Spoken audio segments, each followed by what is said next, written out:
Merit sports একাডেমির দাপট MS কিংসকে হারিয়ে টুর্নামেন্টের পরবর্তী রাউন্ডে ইনজুরি নিয়েও সজীবের অবিশ্বাস্য গোলরক্ষণ।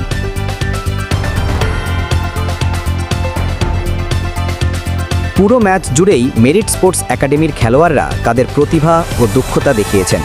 দলের হয়ে দুটি গুরুত্বপূর্ণ গোল করেন আলিজার রহমান এবং সেলিম, যা দলকে মূল্যবান জয় এনে দেয়। তাদের নিখুঁত ফিনিশিং এবং দলের সমন্বিত আক্রমণাত্মক খেলার ফলস্বরূপ এই জয়। তবে এই ম্যাচের মূল হাইলাইট ছিলেন মেরিট স্পোর্টস একাডেমির গোলরক্ষক নাজমুল হাসান সজীব।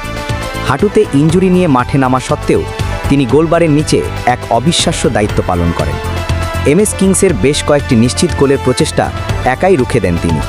তার ক্ষিপ্রতা, সময়োচিত ড্রাইভ এবং অসাধারণ সেভগুলো দলকে 2-1 গোলে লিড ধরে রাখতে সহায়তা করে।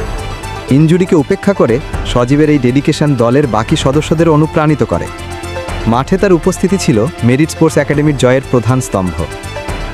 এই জয়ের পর মেরিট স্পোর্টস একাডেমির কর্ণধার কাজী রফিকুল ইসলাম সোহাগ খান তার খেলোয়াড়দের পারফরম্যান্সে উচ্ছ্বাস প্রকাশ করেন। তিনি বলেন, ছেলেরা আজ অসাধারণ খেলেছে। বিশেষ করে সজীব ইনজুরি নিয়েও যে সাহস ও পেশাদারিত্ব দেখিয়েছে তা সত্যিই প্রশংসার যোগ্য। সে আমাদের দলের সম্পদ।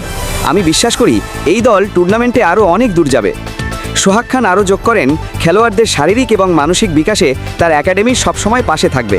মেরিট স্পোর্টস একাডেমির এই জয় প্রমাণ করে যে খেলোয়াড়দের মধ্যে থাকা দৃঢ় সংকল্প, সঠিক প্রশিক্ষণ এবং নেতৃত্বের গুণাবলী সাফল্যের মূল চাবিকাঠি।